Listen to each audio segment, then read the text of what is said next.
Hi friends, मैं आकांक्षा शर्मा जी की with आकांक्षा में आपका स्वागत करती हूँ। महिला सुपरवाइज़र तैयारी में जो हमारी ए सीरीज़ चल रही है, जिसमें हम topic wise theory, topic wise MCQ कर रहे हैं, उसमें ये हमारा 18वां भाग है। इसके पहले के भाग नहीं देखे हैं तो देख लीजिएगा। सारे के सारे वीडियोज़ बहुत ज़्यादा इंपॉर्टेंट है। हर टॉपिक के कम्प्लीटली, हमारा ऐसा नहीं है एक कोई टॉपिक लिखा उसके 10-15 क्वेश्चन करवा दिए, नहीं, संपूर्ण टॉपिक जितना क्वेश्चन इससे मैक्सिमम बन सकते हैं सारा कुछ हम कवर करवाते हैं। तो इसके पुराने भाग नहीं देखे हैं तो देख लीजिएगा। चलिए स्टार्ट करते हैं। इसके टोटल हम 100 एमसीक्यू करेंगे।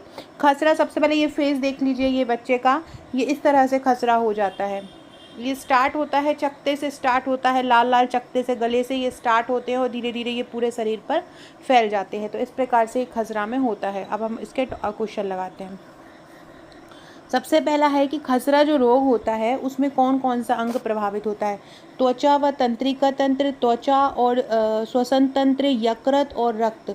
देखो, ये होता तो श्वसन से संबंधित है, लेकिन ये प्रभावित किसको करता है? पूरे तंत्रिका तंत्र को। तो इसका आंसर त्वचा और श्वसन तंत्र ना होके त्वचा और तंत्रिका तंत्र हो जाएगा। याद रखना, खसरा रोग में सबसे पहले तो कौन प्रभावित होता है? त्वचा प्रभावित होती है। उसके बाद कौन प्रभावित होता है? उसके बाद पूरा का पूरा तंत्रिका तंत्र प्रभावित होता है। खसरा एक संक्रामक रोग है और थोड़ा बहुत संक्रामक नहीं, अत्यधिक संक्रामक रोग है। एक बच्चे के पास अगर दूसरे बच्चे को बिठा दिया तो तुरंत उसको संक्रामक रोग घेर लेगा। तो ये खसरा रोग घेर लेगा। तो खसरा रोग किस प्रकार की बीमारी है? संक्रामक, अत्यधिक संक्रामक बीमारी है। खसरा रोग को हम लाल खसरा या रूबेला के नाम से भी जानते हैं। याद रखिए, खसरा को और किस नाम से जानते हैं? इसको रूबेला के नाम से भी जाना जाता है और इसको लाल खसरा के नाम, खसरा रोग को और क्या नाम से जाना जाता है? लाल खसरा के नाम से भी जाना जाता है। इसके बारे में सारे फैक्ट हम पढ़ लेते हैं। चलिए, सबसे क्या है, ये त्वचा और तंत्रिका तंत्र को सर्वाधिक प्रभाव करता है। एक अत्यधिक संक्रामक रोग है। अत्यधिक मतलब बहुत जल्दी से असर कर जाता है। इसे लाल खसरा या रूबेला के नाम से भी जानते हैं। आपसे पूछ सकते हैं कि लाल खसरा इनमें से कौन सा है, तो खसरा को और क्या कहते हैं? तो रूबेला। याद रखना, ये जो वैक्सीन बनती है MMR, ये इसी के नाम पर ही बनती है। रूबेला जो वैक्सीन है वो इसी खसरे के कारण ही दी जाती है। जो MMR वैक्सीन दी जाती है उसमें मम्स, मीजल्स, रूबेला होता है। तो ये जो रूबेला होता है ये खसरा को ही रूबेला बोलते हैं। खसरा प्रतिरक्षा तंत्र, तंत्रिका तंत्र और खसरा वायरस के कारण होने वाली त्वचा का एक संक्रमण है।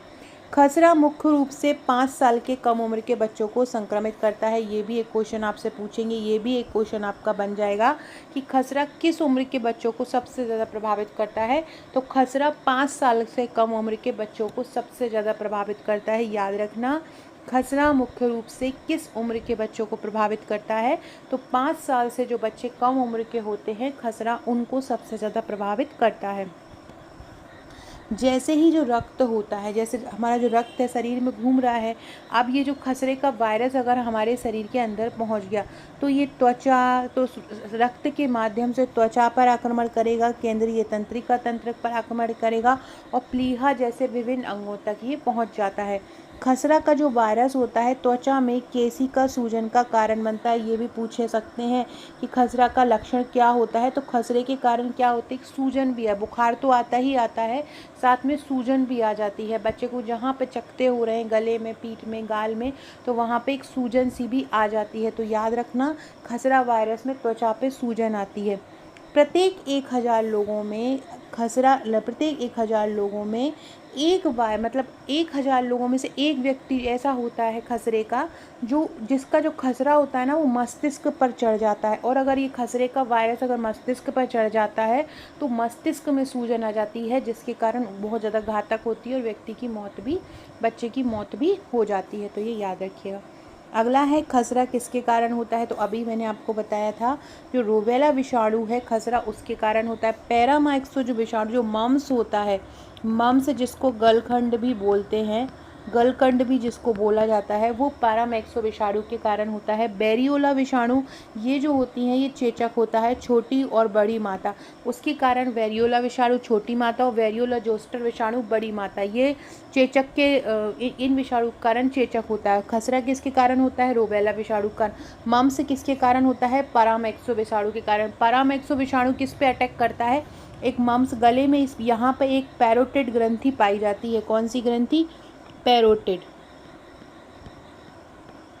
गले में एक पैरोटिड ग्रंथि होती है, इस ग्रंथि को लार ग्रंथि बोलते हैं, क्योंकि ये क्या करती है, हमारे मुंह में लार बनाती है। तो इस ग्रंथि में क्या होती है, सूजन आ जाती है। किस वायरस के कारण, पैरामाइक्सो वायरस के कारण, जिसके कारण वो शरीर जो होता है, पूरा तंत्रिका तंत्र जो होता है प्रभावित हो जाता है, गलसूए हो जाते हैं। गले में आपने देखा होगा वो एक पट्टी टाइप गले में बच्चे बांधे रहते हैं, तो वो जो होता है वो मम्स के कारण होता है। मम्स किसके कारण होता है, पैरामाइक्सो विषाणु का होता है। तो MMR वैक्सीन दी जाती है, उसमें जो R है वो खसरा के लिए दी जाती है, वो A को जो मम्स है वो इसी पैरामाइक्सो मम्स के लिए ही दी जाती है। तो ये याद रखना। वेरियोला विषाणु किसके कारण होते हैं, वेरियोला वायरस किसको, वेरियोला वायरस से कौन सी बीमारी होती है, चेचक जो बीमारी होती है, जिसका उन्मूलन 1980 से पूरे विश्व से हो चुका है और 1977 से पूरे भारत में हो चुका है। तो ये सारे फैक्ट याद रखिएगा, इसके बारे में पढ़ भी लेते हैं। रूबेला वायरस के कारण होता है कौन सा, खसरा। खसरा किसके कारण होता है, रूबेला वायरस के कारण। और एक और मेन चीज़, ये क्वेश्चन इस प्रकार के छत्तीसगढ़ में भी, राजस्थान में भी पूछे गए। इनमें से कौन सा रोग वायु जनित रोग है, इनमें से कौन सा रोग जल जनित रोग है, मतलब कौन सा वायु द्वारा होता है, कौन सा जल द्वारा होता है, कौन सा मिट्टी द्वारा होता है, जीवाणु द्वारा होता है। तो ये खसरा जो है वो वायु जनित रोग है। वायु से जो वायरस होते हैं वो एक व्यक्ति से दूसरे व्यक्ति में पहुंचते हैं, क्योंकि ये संक्रामक बीमारी है। तो किसके द्वारा पहुंच रही है, ये वायु के द्वारा पहुंच रही है। तो याद रखना, खसरा किस प्रकार का रोग है, वायु जनित रोग है, जो विशेष रूप से बच्चों में होता है। ये बहुत इंपॉर्टेंट रोग है। आपसे पूछेंगे खसरा कैसे फैलता है, वायु से, जल से, कृमि से। तो आपको याद रखना है खसरा किससे फैलता है, वायु से। इसके लक्षण क्या होते हैं, बुखार आती है, उल्टी होती है, त्वचा पर चकत्ते होते हैं, है ना।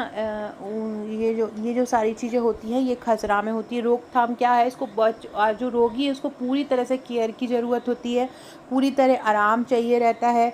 उसको उबला हुआ पानी दिया जाए, फिल्टर्ड पानी दिया जाए, प्रकाश की अच्छी मात्रा दी जाए और गामा ग्लोब्यूलिन का टीकाकरण किया जाए। ये भी इम्पोर्टेंट है। कौन सा टीकाकरण जो खसरे से पीड़ित व्यक्ति को करना चाहिए, गामा ग्लोब्यूलिन का टीकाकरण भी खसरे से पीड़ित व्यक्ति को करना चाहिए। अगला इसमें जो पैरामाइक्सो वायरस है उसके बारे में पढ़ लेते हैं। पैरामाइक्सो वायरस के कारण मम्स या गलकंड नामक रोग हो जाता है। इसके कारण क्या होता है, जो गले की जो ग्रंथि होती है, कौन सी ग्रंथि मैंने बताई थी, जो पैरोटिड ग्रंथि होती है गले की, उसमें सूजन आ जाती है, गर्दन में अकड़न आ जाती है और एक जीवित छीड़न वायरस जैसे इसमें MMR के साथ इसका टीकाकरण किया जाता है। MMR का जो टीका है वो जीवित छीड़न टीका होता है, ये भी याद रखिएगा। अगला है वेरियोला वायरस। वेरियोला वायरस किसका कारण बनता है, चेचक का कारण बनता है। इसमें तेज बुखार आता है, सिर दर्द होता है, पेट में दर्द होते हैं, छाले होते हैं। इसका इलाज क्या है, टीका होता है वेरियोला वायरस का। इसके अलावा वेरिसेला जेस्टर। वेरिसेला जेस्टर किसके कारण होता है, वेरिसेला जेस्टर विषाणु वेरिसेला जेस्टर विषाणु के कारण कौन सा रोग होता है, छोटी माता होती है। इसमें लाल धब्बे उपस्थित हो जाते हैं, छाती में मोती के फफोले में बदल जाते हैं। इसके लिए कैलामाइन लोशन का उपयोग किया जाता है। किसके लिए, छोटी माता के लिए। छोटी माता किसके कारण होती है, वेरिसेला जोस्टर विषाणु के कारण होती है। छोटी माता किसके कारण होती है, वेरिसेला जोस्टर विषाणु के कारण छोटी माता हो जाती है। अगला है खसरा के सामान्य लक्षणों में। खसरा में टॉक्सिक सिंड्रोम उत्पन्न होता है जैसे ही खसरा का टीकाकरण किया जाता है। और लेकिन खसरा के जो लक्षण होते हैं उनमें ऐसा कौन सा लक्षण है जो खसरा के लक्षणों में शामिल नहीं होता, कौन सा लक्षण खसरा में शामिल नहीं होता। देखो, बुखार तो आता ही है और तीव्र बुखार आता है ना। त्वचा पर लाल दाने भी होते हैं, सिर दर्द भी होता है। खसरा में सर्दी नहीं होती है। तो खसरा के लक्षण में कौन शामिल नहीं होगा, खसरा के लक्षण में सर्दी शामिल नहीं होगी। अगला क्वेश्चन है, रूबेला किस स्थिति में अधिक जटिल है। कौन सी ऐसी स्थिति होती है जो रूबेला जो है या जो खसरा है वो सबसे, रूबेला को मतलब ही अपन खसरा कर रहे हैं, अपन खसरा ही खसरा पढ़ रहे हैं ना। तो रूबेला किस स्थिति में अधिक जटिल होता है, शिशु आयु में, गर्भावस्था में, वयस्क में या प्रौढ़ अवस्था में। तो गर्भावस्था जब स्थिति आती है उस स्थिति में जो रूबेला होता है सबसे ज़्यादा जटिल होता है। किस स्थिति में रूबेला सबसे ज़्यादा जटिल होता है, गर्भावस्था में रूबेला सबसे ज़्यादा जो घातक होता है। रूबेला को और किस रूप में जानते हैं, खसरा, जर्मन खसरा, रेबीज या उपरोक्त सभी। देखो, रेबीज से तो जानेंगे नहीं, है ना। इसके अलावा खसरा, तो रूबेला को खसरा तो बोलते हैं, और किस रूप में जानते हैं? खसरा तो अपन बोलते हैं, रूबेला को जर्मन खसरा बोलते हैं। नॉर्मल खसरे के भी 2 प्रकार होते हैं, एक खसरा और एक जर्मन खसरा। रूबेला जो होता है वो जर्मन खसरे का प्रकार है, याद रखना। रूबेला को और किस नाम से जानते हैं? जर्मन खसरा के नाम से जानते हैं। फ्रेंड्स, हमने रक्षाबंधन के लिए एक ऑफ़र निकाला है। पहले क्या होता था कि जो हमारा जो आपको 7 बुकलेट मिलती थी हमारे नोट्स के में, हमारे नोट्स में आपको कितनी बुकलेट दी जाती हैं? 7 बुकलेट दी जाती हैं, जिसमें एक जो होती है 3000 प्लस MCQ की रहती है, एक 1000 वन लाइनर की रहती है और 5 बुकलेट थ्योरी की रहती है। सबसे मेन चीज़ इसके साथ हम देते हैं आपको एक टेस्ट ग्रुप, एक व्हाट्सएप ग्रुप और एक टेलीग्राम ग्रुप। ये तीनों में हम आपको इतनी शानदार तैयारी करवा रहे हैं ना 100% सिलेक्शन के लिए। कठिन से कठिन टॉपिक को किस प्रकार से हम सरल तरीके से याद कर सकते हैं, जैसे कि अधिनियम है, जैसे कि कल जो हम कराने वाले हैं, कल जो हमारा ग्रुप में कराने वाले हैं, हम घरेलू हिंसा अधिनियम कराएंगे, जिसमें घरेलू हिंसा अधिनियम के सारे प्रावधान, सारी 37 धाराएं हैं घरेलू हिंसा अधिनियम में, सारी की सारी 37 धाराओं में क्या है उसको ट्रिक द्वारा याद करवाएंगे ताकि आप भूलें नहीं। इसके अलावा हर जो फैक्ट जो घरेलू हिंसा अधिनियम से आ सकता है वो सारा कराया जाएगा और उससे संबंधित MCQ कराए जाएंगे, टेस्ट वहीं ग्रुप में कराया जाएगा। तो उससे आपको एक एक अधिनियम, हमने खाद्य सुरक्षा अधिनियम जो 2013 है वो हमने करा दिया है, वो हमारे स्टूडेंट को बहुत अच्छे से याद हो गया है विद ट्रिक। अब मैं आपसे बोल रही थी कि मैंने क्या इनिशिएट किया है रक्षाबंधन के लिए। तो पहले हम क्या होते थे, ये सारा का सारा जो हमारा पूरा पैकेज रहता था ये 1499 रहता था, जिसमें 1399 चार्ज रहता था और 100 कुरियर रहता था। लेकिन उसमें हमारी ये 7 बुकलेट भी शामिल होती थी। लेकिन बहुत सारे स्टूडेंट का ऐसा कहना है कि उन्हें बुकलेट नहीं लेना है, उनके पास ऑलरेडी बुकलेट है, वे केवल हमारे ऑनलाइन ग्रुप से जुड़ना चाहते हैं, डेली PDF लेना चाहते हैं। हमारी सारी वीडियोस की PDF ग्रुप में आ जाती हैं, हमारे जितने भी MCQ हम कराते हैं, जितने भी थ्योरी कराते हैं सरल तरीके से बना के, सारा ट्रिक सब कुछ ग्रुप में जाता है। तो उनका कहना है कि हमें वो ग्रुप चाहिए है, टेलीग्राम और व्हाट्सअप। तो इसके लिए हमने क्या किया है, रक्षाबंधन के लिए एक ऑफ़र निकाला है 599 में। ये रक्षाबंधन तक का ऑफ़र है, उसके बाद ये 799 हो जाएगा। 599 में अगर आप पेमेंट करते हैं तो हम तुरंत आपको हमारे व्हाट्सएप ग्रुप से, हमारे टेलीग्राम ग्रुप से जोड़ देते हैं, टेस्ट ग्रुप से जोड़ देते हैं। डेली 10 बजे रात को टेस्ट होता है, आप टेस्ट देना स्टार्ट हो जाता है, आपकी डेली टॉपिक वाइज तैयारी होती है। डेली का एक टारगेट रहता है कि इस टॉपिक को आपको कंप्लीट करना है, तो डेली का आपका वो टेस्ट होता है। डेली हम जो बहुत सारे फैक्ट इंपॉर्टेंट व्हाट्सएप पर कराते रहते हैं तो वो आपकी क्लियर होती है। उसके लिए आपको एक रजिस्टर बनाना रहता है, जो मैं देती जाती हूँ वो लिखते जाना है। व्हाट्सएप पर कोई चीज़ आती है, एकदम से कोई चीज़ पिन करती है तो वो ज़्यादा अच्छे से याद हो जाता है। तो अगर आप भी हमारा हार्ड कॉपी पैकेज लेना चाहते हैं या आप हमारा ऑनलाइन ग्रुप लेना चाहते हैं तो मुझे व्हाट्सएप कर सकते हैं। हार्ड कॉपी का प्राइस 1499, जिसमें हार्ड प्लस ऑनलाइन सारा कुछ मटेरियल फ्री है। इसके अलावा केवल आप अगर हमारा ऑनलाइन लेना चाहते हैं तो वो 599 है, रक्षाबंधन बाद वो 799 हो जाएगा। हम एक सीरीज़ बना रहे हैं 11,001 प्रश्नों का प्रश्न बैंक की, उसके भी जितने पार्ट होते जा रहे हैं वो हम ग्रुप में भेजते जा रहे हैं, वो भी आपको निःशुल्क मिलेगा अगर आप हमारा ऑनलाइन ग्रुप ज्वाइन करते हैं। बाकी जिन्होंने हमारा पैकेज लिया है उनको तो ऑनलाइन चीज़ें सारी फ्री ही है, क्योंकि वो लोग हमारे पैकेज वाले। बाकी जो केवल हार्ड कॉपी नहीं लेना चाहते हैं वो सारी सुविधाएं वो उन्हें मिलेगी, बस उन्हें वो 7 बुकलेट नहीं मिलेंगी। 7 बुकलेट के साथ 1499, विदाउट 7 बुकलेट 599। जो भी लेना चाहते हैं ले सकते हैं। ये 7 बुकलेट आपको मिलती हैं, आप देख सकते हैं ये टोटल 7 बुकलेट है। ऑर्डर करने के लिए आप मुझे इस नंबर पर व्हाट्सअप कर सकते हैं, और अगर आपको ये बुक्स भी मंगवाना है तो आपको अपना एड्रेस भेजना है मुझे व्हाट्सअप करके, सारा पूरा address with pin code with 2 mobile number. इसके बाद अगर केवल आपको ऑनलाइन ग्रुप ज्वाइन करना है तो आपको मुझे या व्हाट्सअप करके कहना है कि मैम हमें ऑनलाइन ग्रुप ज्वाइन करना है, मैं पेमेंट नंबर दूंगी, 599 का पेमेंट करना है, राखी तक आपको ग्रुप में ज्वाइन कर लिया जाएगा और तैयारी स्टार्ट हो जाएगी। जितना जल्दी करेंगे उतना आपका टॉपिक पहले तैयार होते रहेंगे, नहीं और बच्चों से आप डिले होते जाएंगे। जैसे कल मैं बता रही हूँ, कल का घरेलू हिंसा अधिनियम बहुत इंपॉर्टेंट है। इसके अलावा कल जो मैंने कराया है, ये तो मैं कल की बात कर रही हूँ, कल जो मैंने कराया है वो मैंने जितने भी टीका है उसको कितने टेम्परेचर पे रखा जाता है, उसकी कितनी मात्रा दी जाती है, उनको कहाँ पे लगाया जाता है और किस मोड पे से लगाया जाता है, ये सारा कुछ हमने वहाँ पे कवर किया है। तो मतलब एडवांस टीकाकरण के प्रश्न कवर किए हैं। ऐसे ही प्रश्न करवा रहे हैं हम जो बहुत इंपॉर्टेंट हैं और रियरली मिलते हैं, उनके रियरली MCQ मिलते हैं। वही हम वीडियो में भी बहुत सारे MCQ करा रहे हैं, ये वीडियो की सारी PDF भी वहीं आपको दी जाती है। अगला क्वेश्चन है, खसरे के जो टीका होता है उसका विषैला प्रभाव क्या होता है? झटके आते हैं, उल्टी आता है, टॉक्सिक सिंड्रोम आते हैं या पैचेस होते हैं? तो देखो, खसरे के टीके का विषैला प्रभाव है toxic shock syndrome. Toxic shock syndrome क्या होता है? जैसे ही आपने खसरे का टीका बच्चे को लगाया तो उसके 4 घंटे बाद ये इफ़ेक्ट करना आरंभ करता है। इसमें क्या होता है?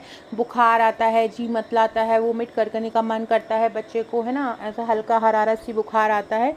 तो ये सारे खसरे के टीके के विषैले प्रभाव है। तो इसको हम बोलते हैं टॉक्सिक शॉक सिंड्रोम। ये भी पूछ सकते हैं कि टॉक्सिक शॉक सिंड्रोम किस बीमारी में होता है? तो आपको याद रखना है, खसरे में होता है। एमएमआर का टीका किस मार्ग से दिया जाता है? इंट्रामस्क्यूलर, सबक्यूटेनियस, मुख से या कोई नहीं? एमएमआर को फुल फॉर्म क्या होता है? मम्स, मीजल और रूबेला, ये होता है एमएमआर का टीके का फुल फॉर्म। एमएमआर जो दिया जाता है वो सब क्यूटेनियस दिया जाता है। सब क्यूटेनियस मतलब होता है चमड़ी, इसको एससी भी बोलते हैं और इसको बोलते हैं हिंदी में चमड़ी के नीचे। सब क्यूटेनियस मतलब क्या होता है? चमड़ी के नीचे इसको दिया जाता है, याद रखना। इसी प्रकार का किस मार्ग से दिया जाता है? डीपीटी का कैसे दिया जाता है? वेसीजी का कैसे दिया जाता है? ये सारे हमने कल अपने ग्रुप में करवा दिए और लिखकर एक जगह पे दे दिए हैं टेबल बना के, जिससे कि याद करने में प्रॉब्लम ना हो। हर टीके की कितनी मात्रा दी जाती है, जैसे एमएमआर का जो है वो 0.5 ml दी जाती है।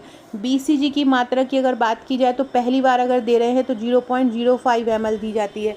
इस प्रकार किस टीके की कितनी मात्रा दी जाती है ये भी हमने अपने कल ग्रुप में लिखकर पीडीएफ भेजी है और फिर बच्चों ने उसका टेस्ट दिया है। ये सारा का सारा हम प्रोवाइड कराते हैं पीडीएफ बना के और फिर बच्चे उसका टेस्ट देते हैं। बहुत शानदार तैयारी हमारे ग्रुप में हो रही है। हाँ, ये पढ़ लो कि जो खसरे की जो पहली खुराक होती है वो 9 से 12 महीने की उम्र में दी जाती है। मतलब खसरे का जो टीका दिया जाता है, मतलब एमएमआर का जो टीका दिया जाता है पहला, वो 9 से 12 महीने में दिया जाता है। पहली खुराक उसको विटामिन ए की मात्रा किस विटामिन ए का जो टीका दिया जाता है, विटामिन ए की बच्चे को टोटल 9 खुराक दी जाती हैं और उसका जो पहला खुराक होती है वो खसरे के टीके के साथ ही दी जाती है। दूसरी खुराक जो होती है एमएमआर की वो 6 साल की उम्र से पहले दे देते हैं।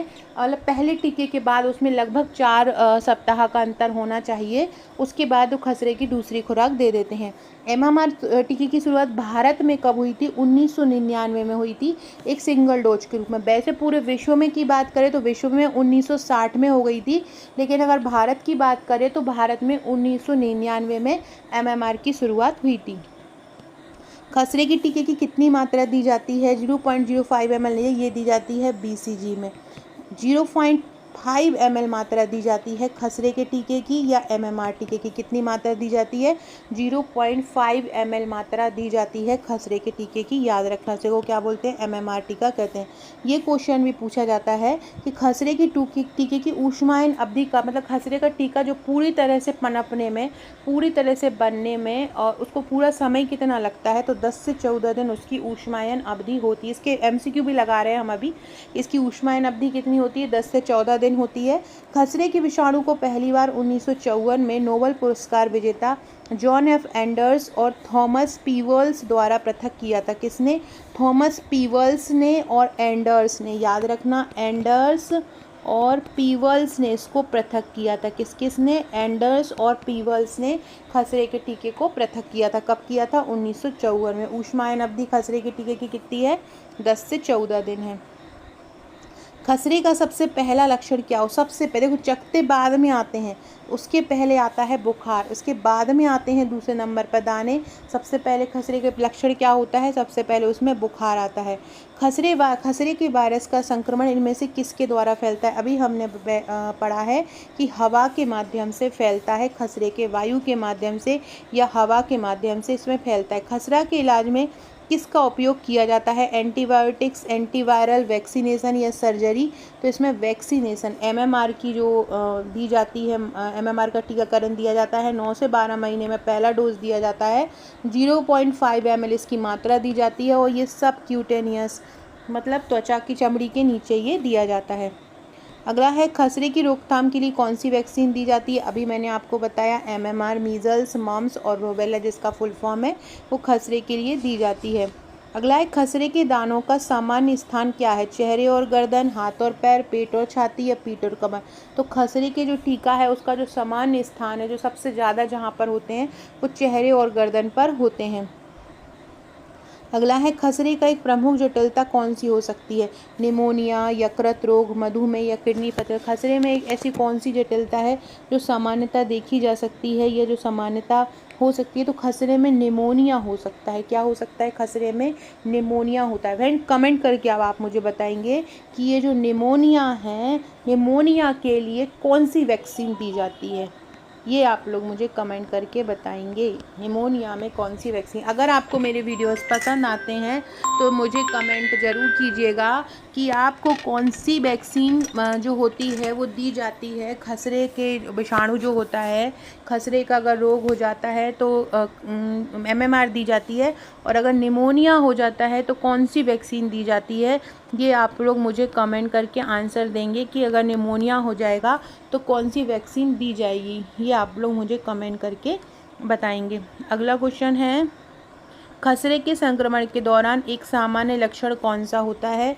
आँखों में लालिमा, सिर में दर्द, बुखार या पेट में दर्द। तो कौन सा ऐसा लक्षण होता है जो खसरे के संक्रमण के दौरान होता है? तो खसरे के संक्रमण के दौरान आँखों में लालिमा हो जाती है, मतलब आँखें कैसी हो जाती हैं? लाल हो जाती हैं। पूरे शरीर में चकत्ते तो उठते ही हैं बच्चे को, इसके अलावा आँखों में क्या होती है? लालिमा हो जाती है। आँखें जो होती हैं पूरी तरह से क्या हो जाती हैं? लाल हो जाती हैं।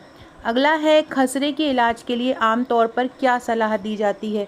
शारीरिक आराम किया जाए, तरल पदार्थों का सेवन, सर्जरी, एंटीबायोटिक्स, एंटीवायरल। देखो, ना तो एंटीबायोटिक्स दी जाती हैं खसरे में, ना एंटीवायरल दी जाती है, ना सर्जरी की जाती है। क्या बोला जाता है खसरे के इलाज में कि जितना ज़्यादा शरीर को आराम दिया जाए, जितना ज़्यादा तरल पदार्थ दिया जाए उतना अच्छा है। मतलब खसरे के इलाज में शरीर को आराम देना चाहिए और तरल पदार्थ जितना हो सके तरल पदार्थों का सेवन कराना चाहिए। खसरे के दानों की सामान्य अवधि कितनी होती है? मतलब जो खसरे के जो दाने होते हैं कितनी अवधि के लिए निकलते हैं? खसरे के दाने जब निकले हैं तो 5 से 7 दिन तो रहते ही हैं। याद रखिए, खसरे के दाने की अवधि कितनी रहती है? 5 से 7 दिन खसरे की अवधि रहती है। दानों की अवधि, ऊष्मायन अवधि तो कितनी है? 10 से 14 है, और दानों की अवधि कितनी है? 5 से 7 दिन है। फ्रेंड्स, आकांक्षा 1957 मेरी इंस्टाग्राम आईडी है। अगर आपने मुझे इंस्टा पर फॉलो नहीं किया है तो इंस्टा पर भी आप मुझे फॉलो कर सकते हैं। अगर आपने अभी तक मेरे चैनल को सब्सक्राइब नहीं किया है तो सब्सक्राइब भी कर लीजिएगा। डिस्क्रिप्शन बॉक्स से WhatsApp, Telegram, Facebook, Twitter, Instagram की आपको लिंक मिल जाएगी। हमारा जो चैनल है स्पेशली MPPSC और व्यापम की सारी परीक्षाओं के लिए बेस्ड है, तो जिसकी भी तैयारी करेंगे आने वाले समय में जो भी वैकेंसी आने वाली है, ऐसा सुना गया है कि ग्रुप 4 में बहुत ज़्यादा वैकेंसी आने वाली हो सकता है पटवारी की भी वैकेंसी आए, तो सारा आप आपको अपने ग्रुप के माध्यम से हमारे चैनल के माध्यम से कराने वाले हैं। बाकी जो लोग हमारे ऑनलाइन ग्रुप से जुड़ के तैयारी करना चाहते हैं वो सुपरवाइज़र के लिए, मेन अभी हमारा सुपरवाइज़र का ग्रुप है जो नोट्स लेने पर ही मिलता था, लेकिन अभी हमने उसको कुछ बच्चे जो हैं नहीं ले अफोर्ड कर पा रहे हैं 1500 रुपये, तो उनके लिए हमने 599 ग्रुप का चार्ज कर दिया है। खसरे के जो मरीज होते हैं उनको सामान्यतः किस प्रकार की दवाइयों की आवश्यकता होती है? पेन किलर्स, तरल पदार्थ, एंटीवायरल, सर्जरी। एंटीबायोटिक्स मैंने बताया नहीं दी जाती है। इसके अलावा एंटीवायरल भी नहीं दिया जाता है और सर्जरी भी नहीं की। पेन किलर्स दिए जाते हैं क्योंकि दाने उठ जाते हैं बच्चे को तो दर्द होता है। और तरल पदार्थ खसरे की एक सबसे अच्छा इलाज है, जितना ज़्यादा तरल दे पाएँ उतना ज़्यादा तरल पदार्थ बच्चे को देना चाहिए। अगला है, खसरे की पहचान में कौन सा परीक्षण किया जाता है? रक्त परीक्षण किया जाता है। खसरे की अगर पहचान करना है तो कौन सा परीक्षण किया जाता है? रक्त परीक्षण किया जाता है खसरे की पहचान में, ये भी याद रखिएगा। अगला है, खसरे के मरीजों की संक्रमण अवधि। अब जो खसरे का जो मरीज है उसको संक्रमण कब से कब तक रहता है? उसका संक्रमण 7 से 10 दिन तक उसका संक्रमण रहता है। ऊष्मायन अवधि मतलब पूरा पनपने में, मतलब शुरुआत होने से 14 दिन तक, ये 10 से 14 दिन तक होता है। लेकिन इसकी संक्रमण जो होता है, जो संक्रमण उसमें फैला रहता है, चकत्ते उठते रहते हैं, बुखार आता रहता है, ये सब कितने दिन रहता है? 7 से 10 दिन। चकत्ते की अवधि कितनी रहती है? 5 से 7 दिन। ये अवधियाँ पूरी की पूरी याद रखिएगा।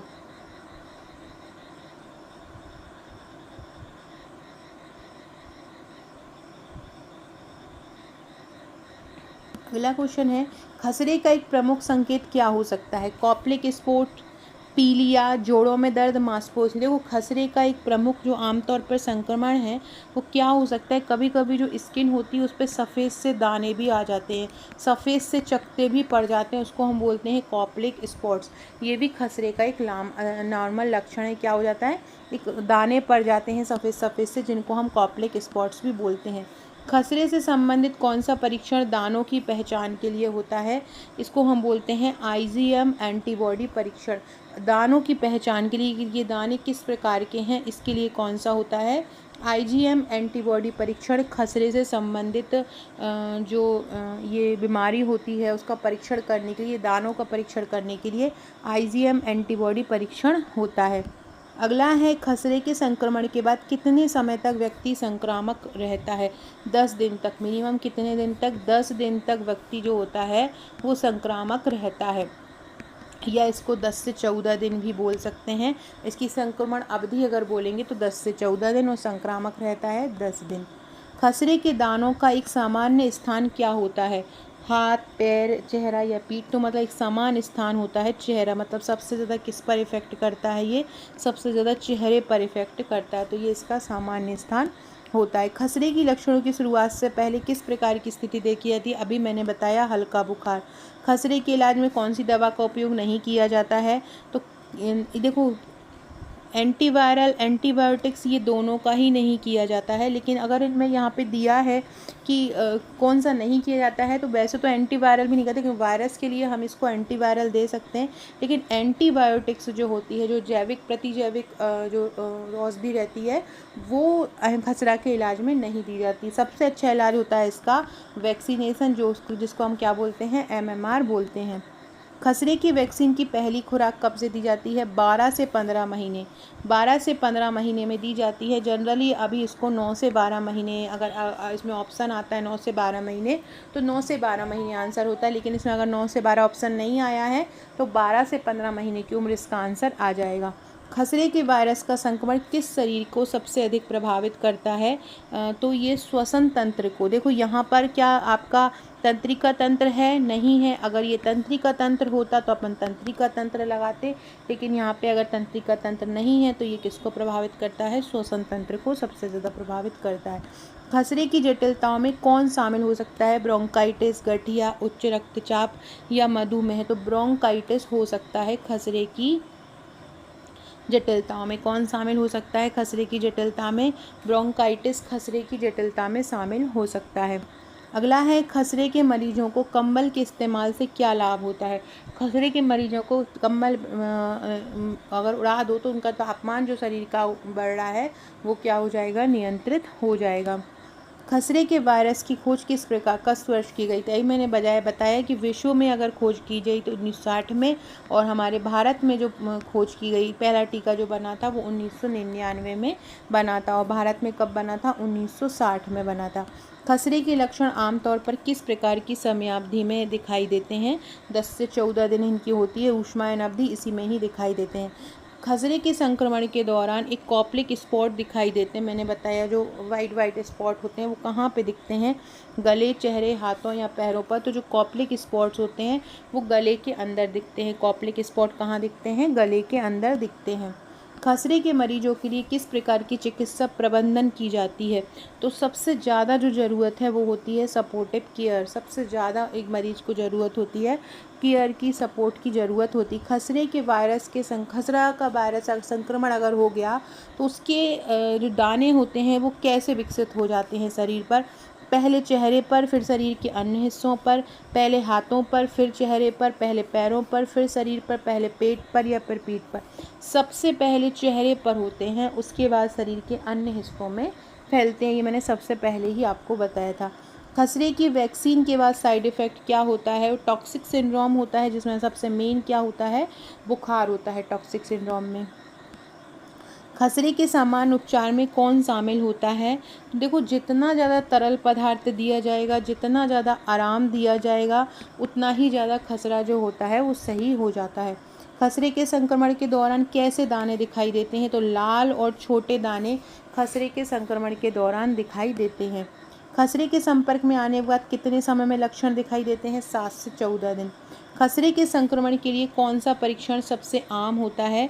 तो IgM एंटीबॉडी एक परीक्षण होता है जो खसरे के संक्रमण के लिए सबसे ज़्यादा आम होता है। फ्रेंड्स, अगर मेरी वीडियोस आपको पसंद आती हैं तो अपने फ्रेंड्स में, अपने फेसबुक पर, अपने व्हाट्सएप स्टेटस पर ज़रूर शेयर कीजिएगा। सारे लोग अपने स्टेटस पर ज़रूर लगाइएगा। खसरे के मरीजों को स्वस्थ होने के बाद कितने समय तक अन्य लोगों से दूर रहना चाहिए? 10 दिन तक। अगर खसरे का जो व्यक्ति है वो स्वस्थ भी हो गया है तो भी उसको क्या करना चाहिए? 10 दिन तक दूसरे लोगों से दूर होना चाहिए, ताकि वो, क्योंकि उसका अभी बैक्टीरिया, वो अभी भी वायरस गया है, कहीं वो दोबारा से अटैक ना कर दे और सामने वाले पे उसका प्रभाव ना चला दे। इसलिए 10 दिन तक तो कम से कम उसको दूर रहना चाहिए। खसरे का उपचार सामान्यतः किस प्रकार की देखभाल से होता है? सपोर्टिक देखभाल से सही होता है। खसरे के मामलों में किसी भी जटिलता के जोखिम को कम करने किस बात का ध्यान रखा जाता है? जितना ज़्यादा हो तरल पदार्थ का सेवन किया जाए। खसरे की पहचान के लिए किस प्रकार की सूजन आमतौर पर होती है? तो गले के अंदर सूजन हो जाती है। किस में होती है? गले में आमतौर पर इसकी जो केशिकाएं हैं गले की, उसमें जो है सूजन आ जाती है। गले के अंदर सूजन आ जाती है। खसरा के दानों का आमतौर पर पहले कहाँ उभरता है? तो सबसे पहले चेहरे पर आता है, उसके बाद शरीर के दूसरे हिस्सों पर आता है। क्या देना चाहिए इनको? जितना तरल पदार्थ हो देना चाहिए। खसरे का जो संक्रमण है वो बच्चों के लिए कितना गंभीर हो सकता है? बहुत गंभीर हो सकता है। गंभीर, हल्का, मध्यम या गंभीर? तो गंभीर हो सकता है। खसरे की सामान्य जटिलता इनमें से क्या होती है? निमोनिया हो सकता है बच्चे को। अगर खसरे की सामान्य जटिलता की बात करें तो बच्चे को क्या हो सकता है? निमोनिया हो सकता है। अगला है, खसरे के मरीजों को किस समय के बाद संक्रामक नहीं माना जाता? दानों के प्रकट होने के 4 दिन बाद।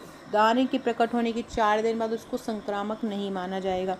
तुरंत अगर है तो उसको, और दूसरे से आ गया है संपर्क में तो हो जाएगा, लेकिन 4 दिन बाद संक्रमण जो है वो नहीं फैलेगा। खसरे के वैक्सीन को क्या बोलते हैं? MMR बोलते हैं। खसरे के दानों का एक सामान्य स्थान क्या होता है? चेहरा और गर्दन। क्या होता है? चेहरा और गर्दन होते हैं। अगला है, खसरे के दानों का रंग कैसा होता है? तो लाल कलर के रंग का होता है खसरा। लाल रंग के दाने पूरे चेहरे पर, बच्चे के पूरे चेहरे पर आ जाते हैं ये लाल कलर के दाने। फ्रेंड्स, ये इस प्रकार की बुक्स आपको मिलेंगी, आप देख सकते हैं। Daily test, daily PDF, WhatsApp पर 24 घंटे तैयारी, यूट्यूब PDF बुक्स आपके घर पर पहुंचेंगी। थ्योरी प्लस MCQ की ये पूरा पैकेज 1499 का है। MCQ books plus online group, केवल ऑनलाइन लेना चाहते हैं 599 में। इस 11,000 एक प्रश्नों का प्रश्न बैंक फ्री, हर टॉपिक के 5 से 10,000 प्रश्न, यूट्यूब की PDF फ्री, डेली क्लास रहेंगी, डेली टेस्ट रहेंगे, डेली ग्रुप MCQ टेस्ट रहेगा। ऑफ़र केवल 19 अगस्त तक है 599 का, उसके बाद ये 799 हो जाएगा। इसके बाद पूरा हार्ड कॉपी का पूरा पैकेज लेना चाहते हो तो 1499। इस प्रकार की सारी बुक्स आपके घर पे आएंगी और ये प्रैक्टिस सेट आपको मिलेगा। तो लेना चाहते हैं तो ये नंबर लिखा हुआ है, यहाँ पे मुझे व्हाट्सअप करके आप परचेस कर सकते हैं। सो फ्रेंड्स, वीडियो अच्छी लगी हो तो लाइक शेयर सब्सक्राइब जरूर कीजिएगा, शेयर कीजिएगा। Okay friends, thank you.